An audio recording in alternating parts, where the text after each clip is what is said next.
Heat engines जो थे they were devised and based on second law of thermodynamics.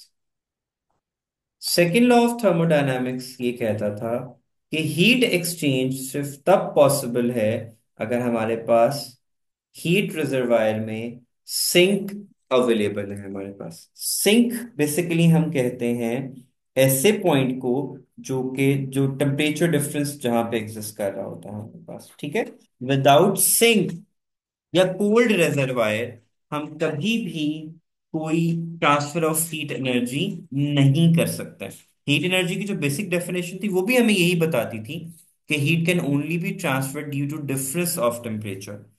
Second law of thermodynamics ये कहता है कि विदाउट अ सिंक और कोल्ड रिजर्वायर हम कभी भी heat in and work out नहीं कर सकते हैं। What is the basis of second law of thermodynamics?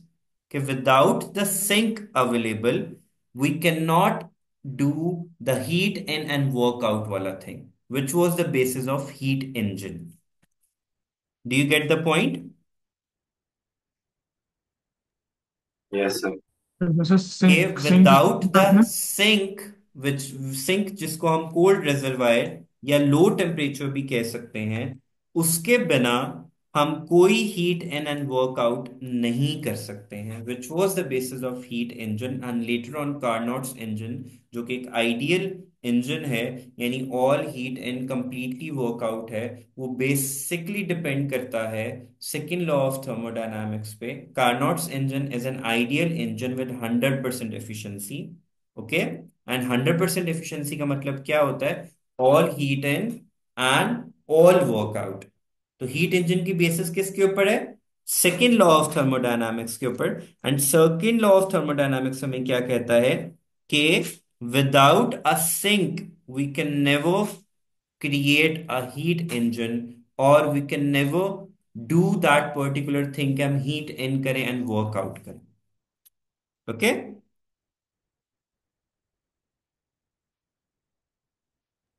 Yes.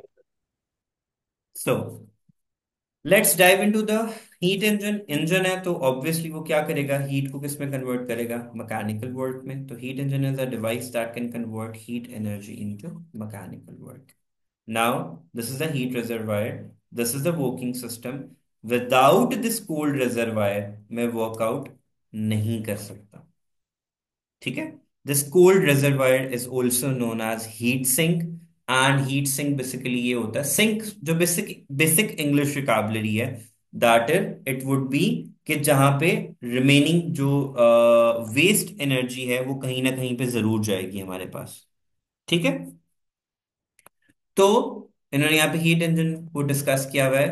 दो बेसिक पार्ट्स हमारे पास, heat source and heat sink. Without this हम heat source and working substance को डिस्कस नहीं कर सकते। No matter how high energy do I have, I can not convert it into work if I do not have a cold reservoir.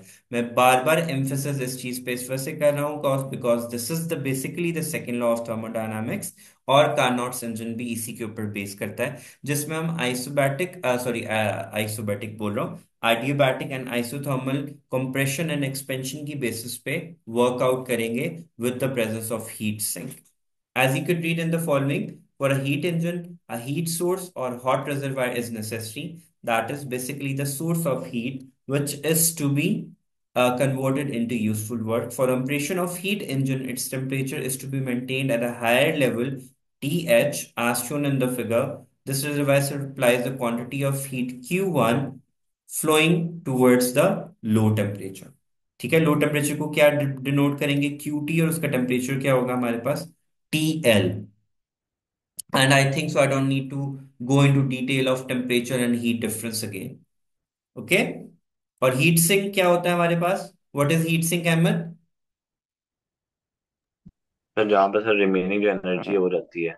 हाँ, work done करने के बाद जो exhaust होनी है, एक्स्ट्रा हीट होनी है, it would go to the heat sink, and without it heat engine is not possible. A cold reservoir or heat sink is necessary. The difference between the temperature of both reservoir is responsible for heat flow. जितना ज्यादा difference होगा between the hot मतलब heat source and heat sink, उतना ही efficient system होगा हमारे पास। ठीक है, आई रिपीट, जितना ज्यादा टेम्परेचर डिफरेंस होगा heat source and heat sink में, उतना ही एफिशिएंट सिस्टम होगा हमारे। और ऑब्वियसली हमारे पास हीट सिंक क्या है एवरीडे एग्जांपल के अंदर? What is the heat sink in our everyday example? Engines के लिए हीट सिंक कौन है?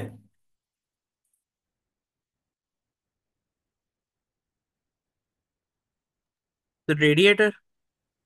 हाँ हाँ, हीट सिंक सराउंडिंग ही होगा ना हमारे पास, बस हम हम्म, एग्जॉस्ट कहाँ करते हैं सारी की सारी हीट? सराउंडिंग में ये करेंगे। अब अगर हमें एफिशिएंसी को इंक्रीज करना है तो हम सराउंडिंग का टेम्परेचर तो चेंज नहीं कर सकते।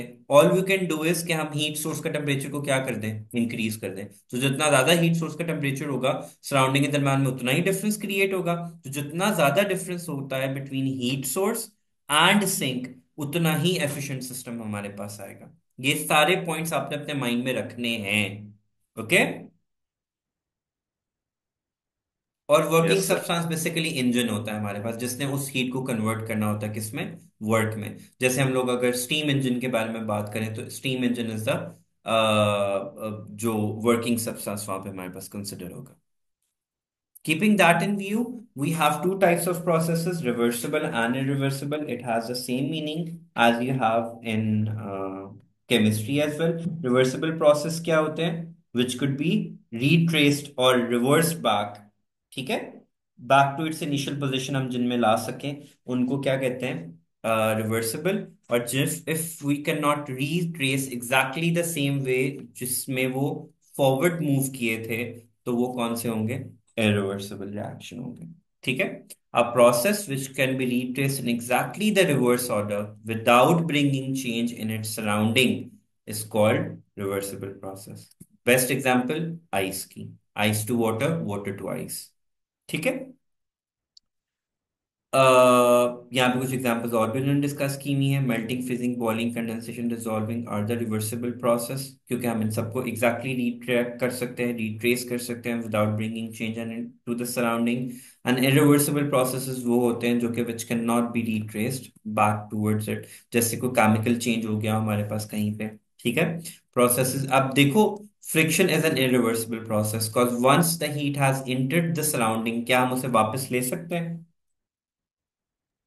नहीं There's sir. no way of us to get that waste energy back from the surrounding and make it into useful work. Okay?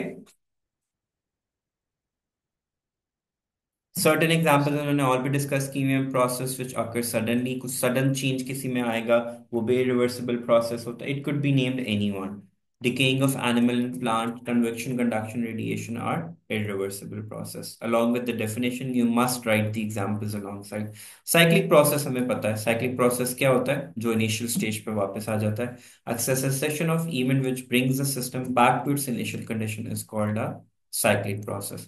अब हम ए साइड से जाएं या बी साइड से जाएं, और मतलब ए साइड से जाएं बी साइड से वापस आए, या बी साइड से जाएं और ए साइड से वापस आए, we would get the same results. Such processes are known as cyclic process. और अब if it's a cyclic process, तो वो reversible consider होगा या irreversible consider होगा?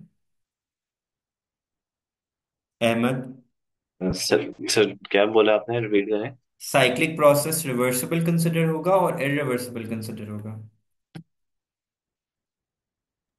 सर रिवर्सिबल हो गए हैं।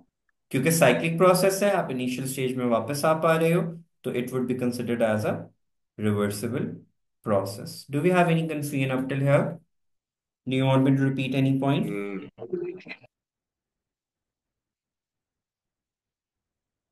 Okay, second no law sir. Of thermodynamics मैं आपको पहले ही बता चुका हूं क्या है। Second law of thermodynamics, it is impossible for a heat engine to convert heat taken from a single reservoir and convert it completely into work done without leaving change in the working. Irreversible का कोई example क्या होगी? अरे ऊपर discuss तो की है। तो आइस की थी, वो तो रिवर्सिबल है ना, आइस और वाटर। तो उसके बाद रिवर्सिबल इरिवर्सिबल पे भी हम आए, जैसे decaying of animals in plants हो गया हमारे पास, या हम लोगों के पास कोई ऐसा केमिकल चेंज हो गया विच कैन नॉट बी रीट्रेस्ड, और फ्रिक्शन की बात की थी हम लोगों ने कि friction is also a reversible process. बस फ्रिक्शन में क्या होता है, हमारी यूजफुल वर्क डन जो है वो कन्वर्ट होता है किसके अंदर, हीट में। ठीक है, a part of it is converted into heat, but we can not get back that heat from the surrounding. तो ऐसे processes in which we can not retrace और गेट बैक आवर एनर्जी किसी भी वे में, उसको क्या नाम दिया जाता है, इरिवर्सिबल प्रोसेस। सर जैसे, साइक्लिक प्रोसेस रिवर्सिबल प्रोसेस नहीं हो गया? हाँ तो रिवर्सिबल ही है। किसने कहा इरिवर्सिबल है? मैं तो पूछ रहा था कि what what comes to your mind, would it be considered as a reversible और इरिवर्सिबल? मैं ये पूछ तो रहा था। दोनों सेम चीजें हैं ना? जी, cyclic process and reversible process. Okay. Yes. कोई भी सिस्टम कंप्लीटली रिवर्सिबल नहीं होता, ठीक है, क्योंकि आइडियली पॉसिबल नहीं होता, क्योंकि a part of its energy is converted into heat. But cyclic process में somehow we can reach to that point जहां पे ऑलमोस्ट हम इनिशियल पोजीशन पे आ जाते हैं। सर आइडियलाइजेशन का मतलब क्या होता है? मतलब कि रियल लाइफ में ये पॉसिबल नहीं होता, मतलब outside laboratory it's not possible, हम सिर्फ इसको इमेजिन कर सकते हैं।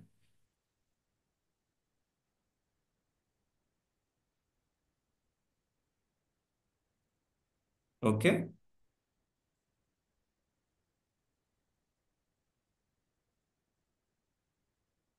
So, second law of thermodynamics and heat engines. Do we have any confusion up till here?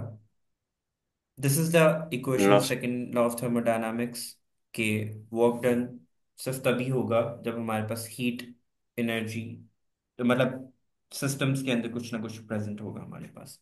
ये डेफिनेशन दो is very definition. Important, equation is very important, and on the basis of heat engine and second law of thermodynamics, we enter into the Carnot's engine, which is the last topic of our chapter. But before getting into that, I want to jump to the entropy section. Entropy हमने क्या कहा था?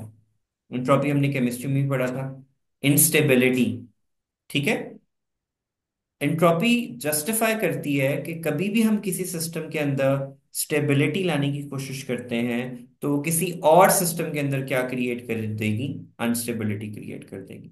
सो a thermodynamic quantity representing the unavailability of a system's thermal energy for conversion into mechanical work is called entropy. The definition is telling all कि system की thermal energy को back to mechanical work convert करना is known as, sorry, unavailability of that is known as entropy. Because अगर surrounding में कोई heat enter हो गई हुई है, we cannot take it back and convert into mechanical work. This instability is basically known as entropy, और यहां पे भी उसको एस से ही डिनोट करते हैं जैसे हम लोगों ने प्रीवियसली पढ़ा था, and S is equal to Q over delta T. ठीक है, इसकी जो बेस्ट, ये समझ तो आ गया ना, ये डेफिनेशन एज इट इज याद करें ना, पर इसका मीनिंग समझ में आ गया ना, कि जो thermal energy once has entered into surrounding, हम कभी भी उसको मैकेनिकल वर्क में कन्वर्ट नहीं कर सकते फॉर द सिस्टम। और जो मैं आपको बता रहा हूं अनस्टेबिलिटी की तरह, उसको उसको हम इस तरीके से डिफाइन कर सकते हैं, if a system undergoes a reversible process या नेचुरल प्रोसेस, रिवर्सिबल नहीं, नेचुरल प्रोसेस की बात कर देते हैं, it will go in a direction that causes the entropy of the system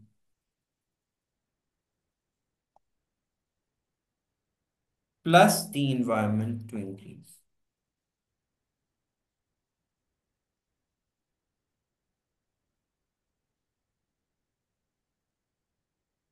So entropy is directly proportional to Q over और delta T और Q, उसकी हम से इसकी कुछ इक्वेशंस भी हैं that will discuss in terms of Carnot's में, हम लोग सर उसको डिस्कस भी करेंगे। बट इंट्रोपी को बस ये समझो कि it's the instability in the surrounding. जब भी कोई आप काम करोगे, it would bring unstability in the surrounding, क्योंकि उससे उसका